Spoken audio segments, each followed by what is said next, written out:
All right. Well, hello, everyone. I am a clinical psychology doctoral candidate at Drexel University in Philadelphia, and I'm really excited to be here, but it also did require a little bit of a mindset flip. I'm usually presenting at academic conferences, and at academic conferences about psychology, I'm one of the racier topics. I'm talking about sexting while other people are talking about eating disorders and feelings and depression and things like that. So here, I'm presenting on research. I'm a nerd. That's what I am, and I'm going to lean into that. So hopefully you will bear with me as I present research and not fun dick pics. And along those lines, trying to make it a fun presentation, I needed some images. I needed graphics to draw you all into my research. I don't have fun sexting pictures, though, because I'm an academic. So I decided, after much thought, that when I needed a picture, I was going to put up texts that I have actually sent of my pussy. That's it, guys. I'm done. No. So one of the questions I get a lot, probably not as often here, but is why sexting? And a lot of the focus, as we've heard, is about the negative things. So we hear a lot of media and research focus on teens and young adults. We talk about risk, we talk about negative health outcomes, we talk about all the bad side of things. And this weekend I did a quick Google News search about sexting, and here are some of the things that came up. Let's see, cyberbullying, adults sexting teens, teens being charged in a scandal, men cheating, and of course, Anthony Weiner, because he always comes up when you talk about sexting. But this kind of literature, it doesn't encapsulate pleasure. It doesn't encapsulate fun or how it might be good in our relationships. And so that's one of the things that my research tries to do, is look at sexting as a behavior that can be good and it can be bad. Because I'm a research nerd, we need an operational definition about sexting. And for us, because we need to know all of these different things, what kind of content, what kind of apps we're using, all of that. So basically, suggestive or explicit texts, photos, or videos that are sent via electronic means. Everyone got it? All right. So, sexting is a combination of texting and sexual communication. So a little bit of background on what we know from the research about, let's start with texting. When it's used to express affection, sexting is associated with higher partner attachment for both men and women. And texting, but not other forms of communication, has been found to help predict relationship satisfaction. So texting, excuse me, I'm so used to talking about sexting. Texting can be good for our relationships. And sexual communication mediates the relationship between sexual and relationship satisfaction. We know that, my notes got cut off. We know that in a study of over 100 long-term couples who were asked to rate how much of their sexual likes and dislikes they've disclosed to their partners, they hadn't disclosed all of their likes or their dislikes. And when asked about their partner's likes and dislikes, they were able to only identify about 63% of their partner's likes and 26% of their partner's dislikes, which means that even though we know sexual communication is important, even in the context of a long-term relationship, we're not very good at it, and we need some new skills to help us do that. So sexting might be a nice way to do that. The research shows, it generally agrees that somewhere around 50% of adults above 18 report having sexted at some point in their lifetime. I did a study last year where I asked a sample of adults on the internet to identify different types of behaviors they thought were common, normal, just things people do, not whether they've done it, but whether people do them in different types of relationships. And 46% said that sexting is a common thing that people do in a casual relationship. And 63% said it's something that they do in a committed relationship. So it's something that people see as pretty normative and a lot of people are engaging in. So that leads me to my research question here. Related to relationship satisfaction among adults. And does that vary by age? Because there seems to be a big assumption that sexting is something that the young people do. It's something that teens do, it's something that young adults do, but we don't hear people talking about how it functions in adults over the age of 25, unless you're Anthony Weiner. And then it's probably badly. Okay, so what did I do? The study. Recruited participants through Amazon's Mechanical Turk, which is an online platform for intellectual tasks. I believe that's how they bill it. So people log in, they say that they will do something. For me, it was fill out a survey. They also have translation or categorizing data or different things that people need help with. I paid people $1 to fill out a survey for me. And I asked them about all sorts of things. I asked them about demographics, their relationship satisfaction, their sexual satisfaction, and their sexting behaviors. And then the people I asked, heterosexual men and women 18 years and older, they were on M-Turk, so they were living in the US, had access to the internet, and could speak English. So just as a side note, the survey in general, it was not only people in committed relationships or only heterosexuals, but I've restricted to that sample for this because, as Danielle Saint was just talking about, sexting may function differently for the LGBT community or in different types of relationships. So I wanted to make sure we were all talking about the same thing. So right now, we're only talking about heterosexuals in very committed relationships. So there were 580 people in the survey. And since, as I've said, I'm gonna nerd out, here's some data. Overall, the average age was 35. That's mean, median, and mode, if you like stats. And they were mostly female, white, monogamous, and married. Almost a third of the participants rated their sexual satisfaction as the highest possible, with the highest possible score. But only 6% did that for their relationship satisfaction. So the sample was pretty sexually satisfied, but not so much with their relationships in general. We've got some work that we can do there. When I asked them about their sexting behavior, almost 90% reported having sexted in their lifetime. A little over 80 said they'd sexted in the last year, and it was with, on average, a little under 3 people. We're talking about people, so we'll just say about 3 people. Now, before I go on to how we measured what sexting was, this was in the media quite a bit, actually, a couple years ago, and everyone was saying 90% of adults are sexting. I am not saying that. I asked people on the internet to fill out a survey about sexting. I'm gonna make a guess here and say that people who like sexting or have experience with sexting were much more likely to take my survey than people who did not like sexting.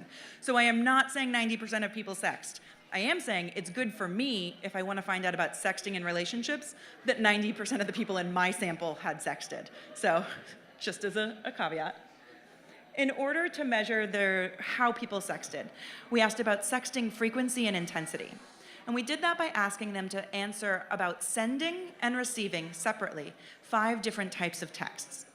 Sexually suggestive photos, photos of underwear or lingerie, in underwear or lingerie, nude photos, sexually suggestive texts, or a text message propositioning sexual activity. So we took all those together and compiled one overall sexting frequency and intensity score for both sending and receiving together. That was, it ranged from 8 to 40, and they were about midway for their average score. It was about 17.3. So now let's get to the actual questions I told you we were going to look at. So for sexting and relationship satisfaction, first, do sexting and age predict relationship satisfaction? As we can see from the graph here, sexting does predict sexual satisfaction. That's why we can see in this graph that as sexting's on the bottom line, as we get more sexting, we get higher sexual satisfaction. Awesome! That's what I was hoping to see. But for age, we do not see a relationship. The 3 bars that you see, the blue one is 26 years of age, so that's the average age, which if we remember was 35, minus the standard deviation. The red line is the average age, and the green line is the average age plus 1 standard deviation, or 44. So we've got 26, 35, and 44. They look different. They are not statistically. That's probably just a difference that happened by chance, or it could happen by chance, I should say. And then does the relationship between sexting and satisfaction change with age? We can also say no, because we can see they all have the same slope. They all look like the same. So does sexting and age predict relationship satisfaction? The answer is sexting yes and age yes. But more importantly, the relationship between sexting and relationship satisfaction does change with age. We can see here that those 3 lines, they don't do the same thing. The 3 of them do different things. So let's break it out.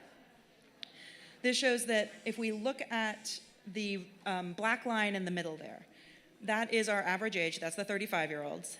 And as sexting increases, so does relationship satisfaction. Awesome, there's a positive relationship. And we see for the green line, the 44-year-olds, it's an even stronger positive relationship, that line goes up faster. But for the younger people, for the 26-year-olds, the line goes down. So looking at those, we see that there is not the relationship we may have expected to see. We see that the relationship is backwards, and for people who are younger, there's actually a negative relationship between sexting and relationship satisfaction, which may seem a little counterintuitive because it's saying sexting is better for relationship satisfaction as you get older, but when you're younger, it's not good. And it goes against that idea I said earlier that this is something that young people do. But that may be exactly what could explain it.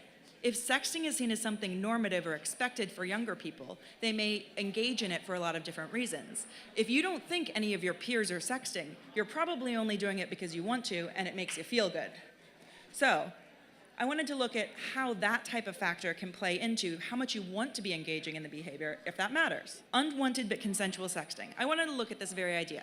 We're talking about consensual relationships. So people are consenting to these behaviors. I'm not asking about being on Grindr or Tinder or wherever and getting pictures that you're not interested in getting or whatever happens to come your way. But how often, I asked, how often do you consent to sext when you don't want to? A pretty basic question. And then ask people to anywhere between never and very frequently. And what I found was that for people who said never or very rarely did they engage in unwanted sexting, there's a positive relationship between sexting and relationship satisfaction. But anything higher than that, for rare through very frequent unwanted sexting, then we see that negative relationship. We see that more sexting is related to negative sexual relationship, satisfaction. And so this is true at all ages. That could support the idea that unwanted sexting may actually drive that negative link we were seeing between relationship satisfaction and sexting at younger ages. So to look at this a little bit deeper, we also asked about why people sext. What are the motives?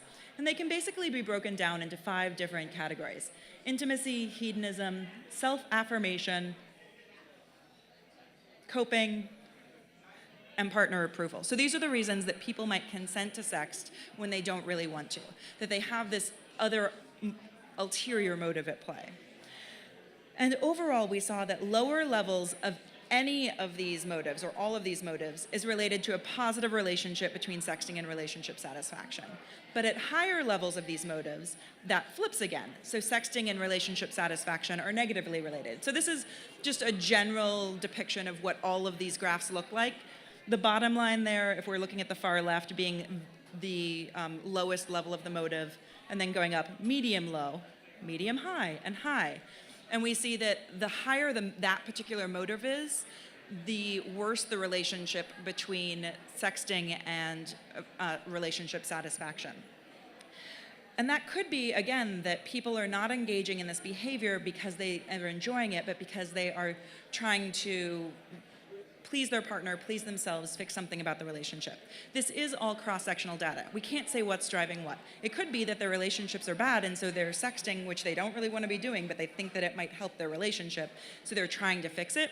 We don't know what's leading to it, and that needs more research, but this is something to keep in mind. It matters why people are engaging in the behaviors.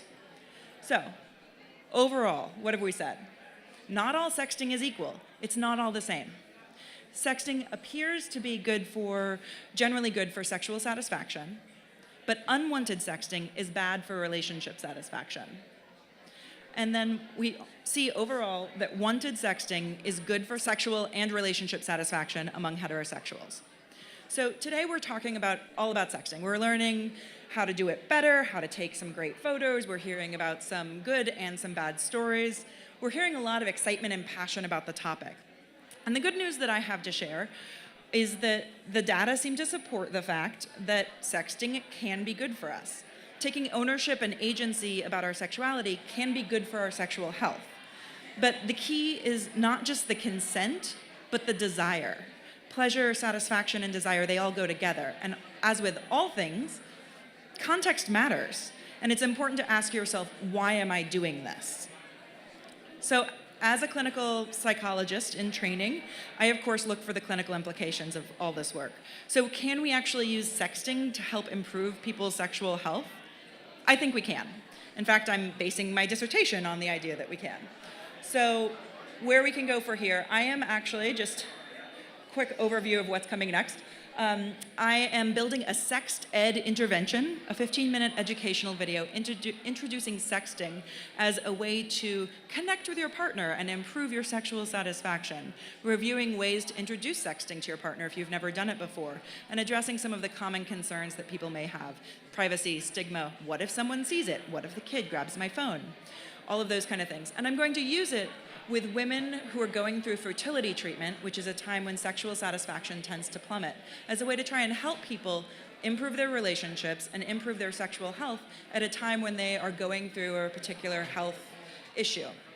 So I think that would be really exciting if we could say not only is it fun, not only can it be good for us, but we can actually use it to help improve our lives and start focusing on pleasure and desire instead of just dysfunction and the negative side of things.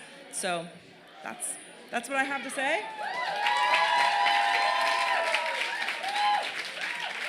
There we go.